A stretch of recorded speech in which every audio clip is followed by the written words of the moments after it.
Alô, meus queridos irmãos, pastor Moabel. Hoje completa 500 anos da Reforma Protestante. Quando Jesus Cristo veio à Terra, ele veio com o Evangelho do Reino. E ele queria que o povo se arrependesse. É necessário que a pessoa se arrependa. Porque a prisão ocorre, as prisões ocorrem para que a pessoa se arrependa dos crimes cometidos. Assim, a prisão existe para que a pessoa lá pense no crime que cometeu e não volte a cometer crime novamente. Então, quando Jesus pregou o Evangelho do Reino, foi um evangelho diferente do evangelho da igreja, que é o evangelho da graça. Mas o arrependimento é a nota oficial, é o ponto mais alto da pregação do evangelho, é o arrependimento. Então, quando a igreja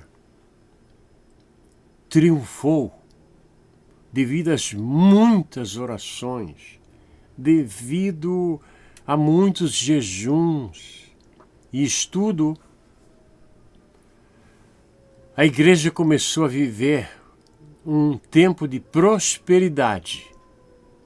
E com esta prosperidade, começaram pessoas a invadirem a igreja, melhor dizendo. Pessoas que não tinham chamada divina, não tinham nada de Deus. Havia muitos vadios, como tem hoje. Os vadios sempre existiram. E entraram para dentro da igreja e lá se acomodaram. Ora, uma pessoa que vive de favores, ele não pode exigir nada. Porque se ele exigir, ele perde até o pouco que ganha. Então mais pessoas foram se juntando à igreja e começaram a votar. E com esta coisa de votar, a coisa funciona mais ou menos o seguinte. Tem 12 homens, 2 são honestos e 10 vigaristas. Numa eleição, quem ganha? Os vigaristas. Porque eles são maioria. Então a igreja começou a andar pelo mundo e eles começaram a copiar. Isso depois que João foi preso na ilha de Patmos. Depois as coisas foram caminhando. Vejam só vocês. Jesus não tinha esta coisa de velas, de acender velas. Não existia isso. Não existia. Não existia crucifixo. Não existia crisma. Não existia primeira comunhão. Nada disso. Isso foram ideias que foram chegando. E eles foram para outros lugares e homens bons do passado que morreram, eram reverenciados e trouxeram para dentro da igreja também. Então a igreja começou a tornar-se o quê? Um lugar que recebia ideias de todo lado. Começaram a dizer que como Jesus subiu ao céu, Maria também tinha subido ao céu, embora não exista nenhum registro bíblico, porque a religião nossa, do cristianismo, nós temos a Bíblia para seguir, e lá não existe esse tipo de coisa. Então muitas coisas foram agregadas à igreja. E a igreja foi caminhando assim, foi caminhando. Depois, homens violentos vieram para a igreja também. Homens que começaram até a matar seus inimigos dentro da casa de Deus. E por muitos anos, reis se envolveram, ministros se envolveram, até que apareceu o primeiro Papa. E as pessoas dizem que Pedro foi o primeiro Papa. Olha, sem querer ofender a quem quer que seja, Pedro nunca viu Roma. O apóstolo Pedro, o discípulo Pedro, nunca esteve em Roma. Ele não foi o primeiro Papa. Não existe, inclusive, esta palavra, essa terminologia, Papa. Não existe. Na Bíblia, né? Então, houve uma época que tinha o Papa de Constantinopla e o Papa de Roma. Depois houve até uma época que houve 3 papas que brigavam entre si pelo governo religioso do mundo. E o povo não sabia o que fazer. E eles diziam que não era bom ler a Bíblia, porque não era qualquer pessoa que podia entender o que estava lá escrito. Uma coisa mais ou menos como acontece hoje, né? Na minha igreja, muitos obreiros da Seara do Senhor não conhecem versículos da Bíblia, histórias da Bíblia, acontecimentos, não conhecem. Porque eles acham que é muito difícil, esse livro é muito difícil. Ora, Deus vai mandar uma carta para o homem de uma forma que o homem não consiga ler, não consiga entender, mas é assim que funciona, né? Então, as coisas andaram atropeladas, havia mortes, havia espancamento, havia prisões, e chegou um ponto que apareceu Martinho Lutero. Martinho Lutero, antes de ser qualquer coisa, ele era um cantor. Martinho Lutero era um grande cantor. Até existe uma história que eu já gravei há muitos anos atrás, que tinha um homem chamado Rodolfo, que ele e a esposa perderam o filho. E no inverno ele estava perto do fogão, isso na Alemanha. E a esposa limpando a cozinha, era noite. E ele ouviu lá de longe uma voz infantil cantando. E cantava a plenos pulmões naquela noite fria e escura. Quem era? Martinho Lutero. Então, ele saiu na rua, procurou o dono daquela voz, encontrou o menino e disse: "Ô menino, entra aqui e vamos comer alguma coisa." Ele entrou, devido ao frio, desmaiou. Quando voltou a si, o homem lhe deu comida, conversaram e o puseram para dormir. Naquela noite ele conversou com a esposa: "Nós poderíamos ficar com esse menino para a gente perdeu o filho, a gente poderia ficar." E concordaram. No outro dia de manhã, quando foram tomar o café, ele disse: "Escute aqui, menino, de onde você é? Quem é seu pai? O que você está fazendo por aqui?" Ele disse: "Meu pai é um mineiro e ele quer que eu estude e seja um grande homem. Mas eu não tenho nada na vida. Estou procurando uma escola. Mas nós queremos adotar você, você pode ficar aqui. A gente dá tudo que você precisa." "Não, eu tenho que encontrar uma escola." E no outro dia de manhã agradeceu e saiu pelo mundo, o menino. Martinho Lutero. E ele andou, trabalhou muito, se esforçou muito na causa do Mestre, até que um dia sentiu um desejo de ir a Roma para conhecer melhor a palavra de Deus e se dirigiu para lá. Quando ele viu Roma de longe, ele disse: Roma, eu te saúdo, Roma. E quando chegou lá, encontrou aquelas escolas de teologia. E ele se matriculou e começou a estudar. E ele notou que o fogo que tinha dentro do seu coração não existia entre os alunos de lá. Não existia. Disse, mas como é que pode? Eles não têm sentimento nenhum com a obra de Deus. Não tem. E eles não tinham mesmo. Não tinham o mesmo pensamento, nem o mesmo sentimento. Estavam lá por outras razões. E ele foi estudando. Até que um dia ele decidiu fazer um grande sacrifício, que é subir uma escada que existe em Roma, de joelhos. E muitas pessoas estavam subindo também. E quando ele estava subindo a escada de joelhos, uma voz disse para ele que a salvação não vinha de sacrifícios.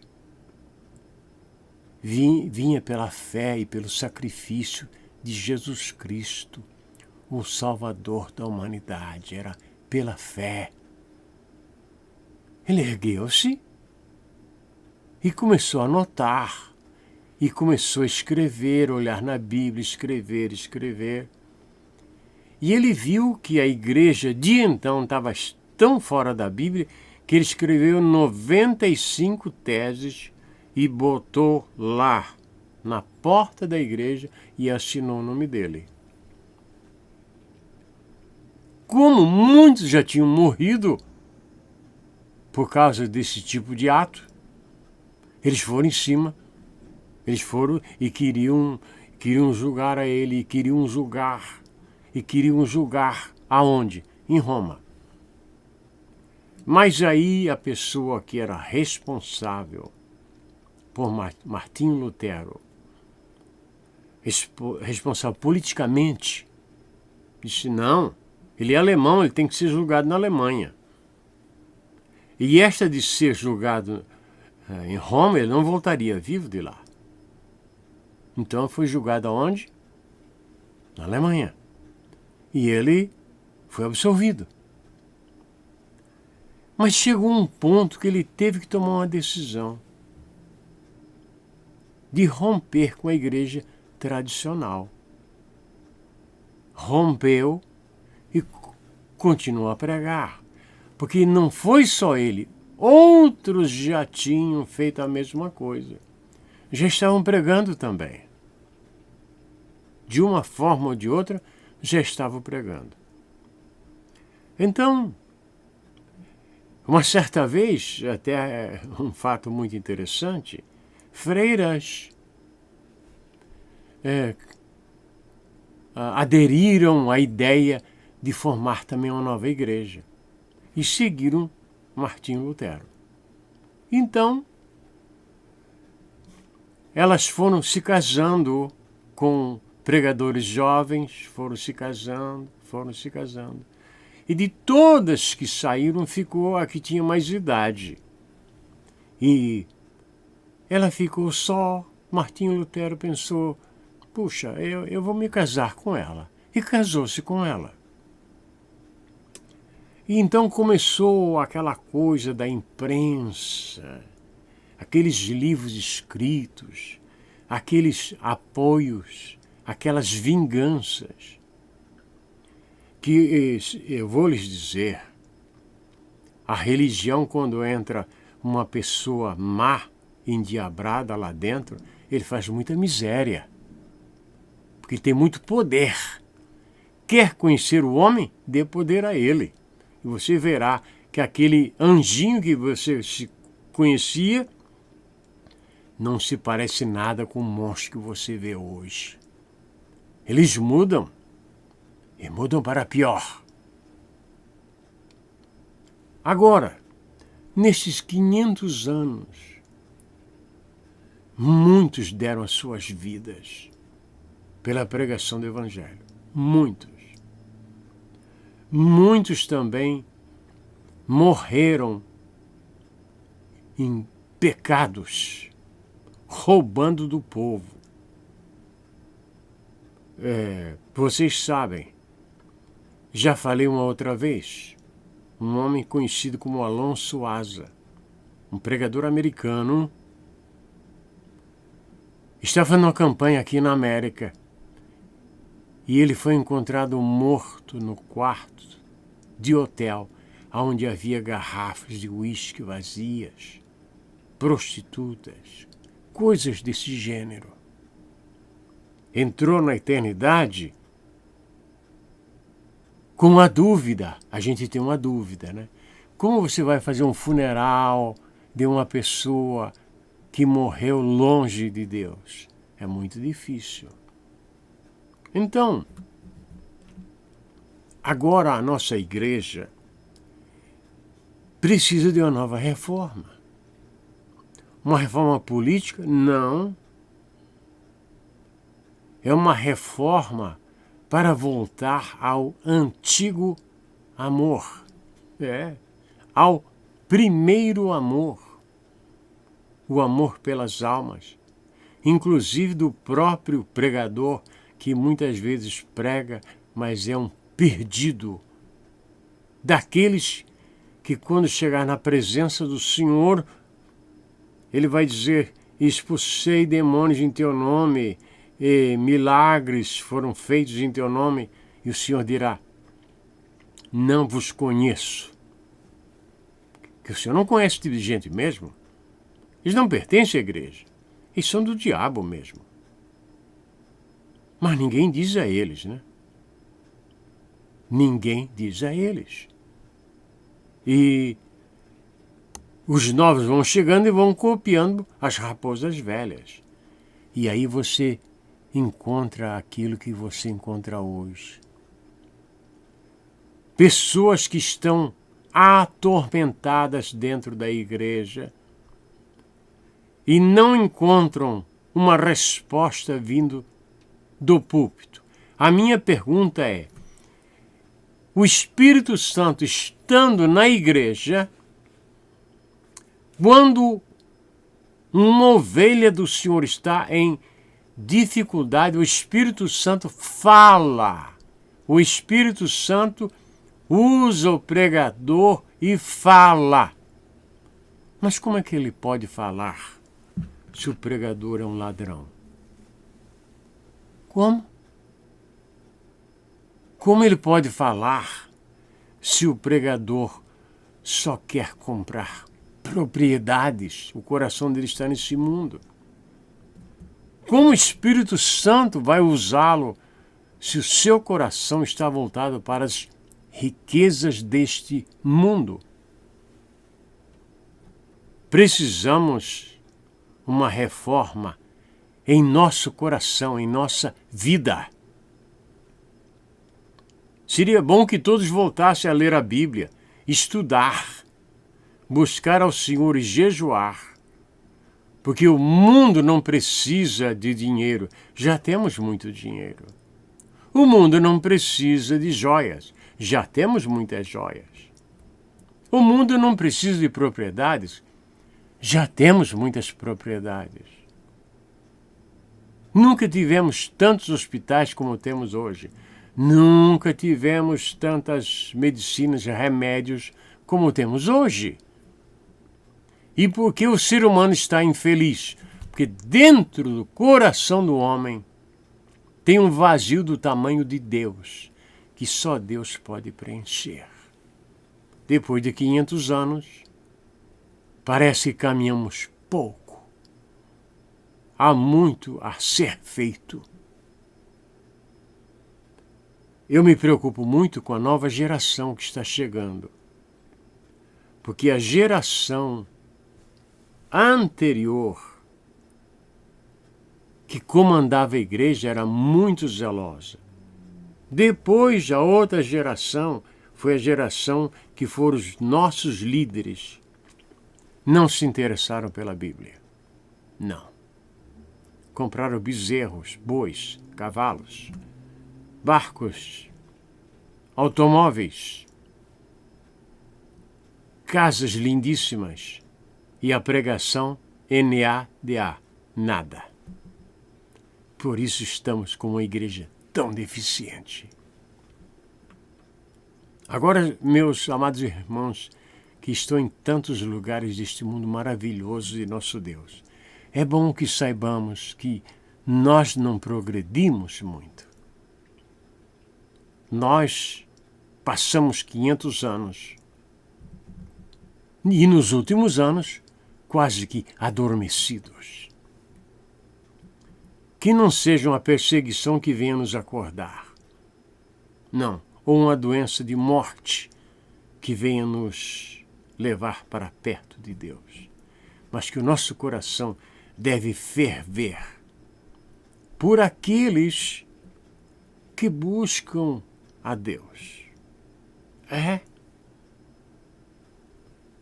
Estamos vivendo os estertores, o fim dos tempos, os momentos finais da grande orquestra que toca os seus últimos acordes para Cristo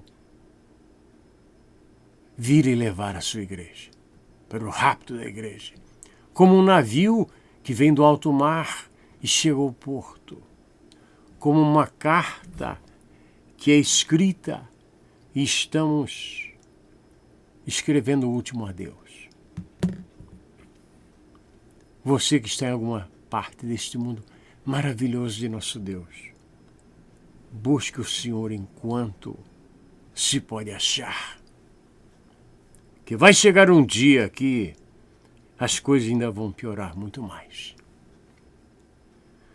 Que Deus te abençoe onde quer que você esteja. Se você não entendeu nada do que eu disse, o que é difícil, eu quero que você saiba que Deus ama você. Muito obrigado a todos vocês. Ao me despedir, torno a dizer que Deus lhe dê em dobro tudo aquilo que me desejares. Muito obrigado a todos vocês. Que Deus abençoe, em nome de Jesus Cristo, o seu amado Filho. Amém e amém.